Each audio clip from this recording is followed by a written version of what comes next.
Panibagong araw na naman mga katito-katita dito sa Riyadh, Saudi Arabia. Ng mga oras na to, maaga tayo gumising, bali alas 8 to ng umaga dahil may pupuntahan tayo kasama natin yung ating taga-kumpanya.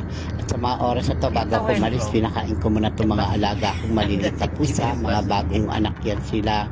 Napakain ko, yung iba medyo pasaway, 4 yan sila, iba pa yung malalaki at yung aking alagang aso. At sa mga oras na to, kailangan natin pumunta ng shop para puntahan yung ating magmamaneho, yung taga ating kumpanya, yung kasamahan natin sa kumpanya. At mga oras na to, nagbukas lang ako ng ilaw, bali hindi pa tayo nakapag-set up at hindi pa tayo nakapag-ayos. Mamaya na lang siguro pagdating natin bago tayo mag-ayos o mag-set up. At ng mga oras na to ay naglalakbay na kami papunta doon sa pupuntahan namin.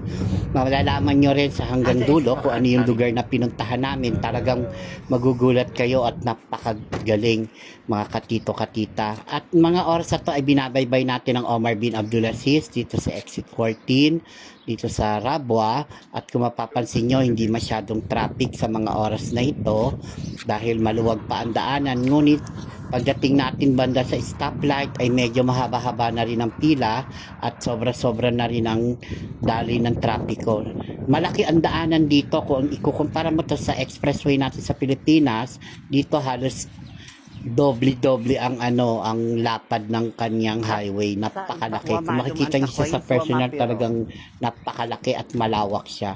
At yan yung taxi ngayon, yung kulay green, yan na ngayon ang color ng taxi. Yan ang mga legit na taxi ngayon na dito sa Saudi Arabia. At ng mga oras na to ay dumaan tayo sa isang area na napakaganda kasi yung kung dadaan tayo mismo doon sa pinaka main na dadaanan natin ay ginagawa po yung highway nakasara. Kaya yung pupuntahan natin ay shortcut na lang muna tayo. At dito sa lugar na to, may mapapansin tayong park na may mga naka-standby doon at mamaya ipapaliwanag ko kung ano yung ginagawa nila, bakit sila nandoon sa park. Yung isang parke at napakalamig ng area na lugar na to. Although napakainit ng araw, pero kung mapapansin mo dahil nga maraming mga halaman, yan ang halaman na pang-disyerto, nabubuhay lang siya sa init. Kaya kung mapapansin nyo malago. At yung area na to, dito tayo dumaan sa shortcut tayo dito sa area na to. Government area rin to. At marami rin siyang mga residential area.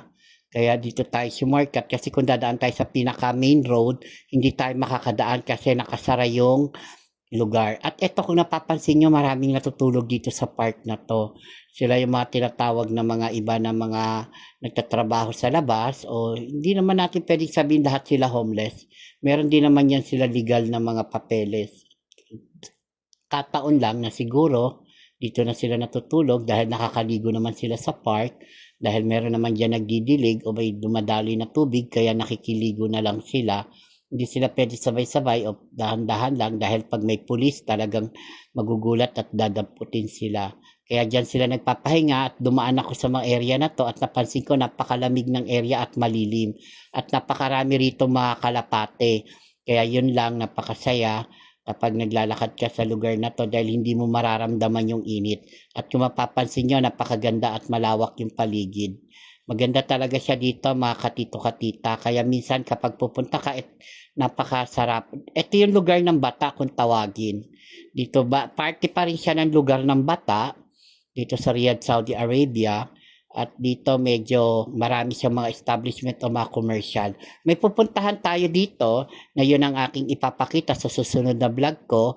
At siguro pag napanood niyo yun, mas marami magkakaroon ng interesado at magugustuhan yung lugar na pupuntahan natin.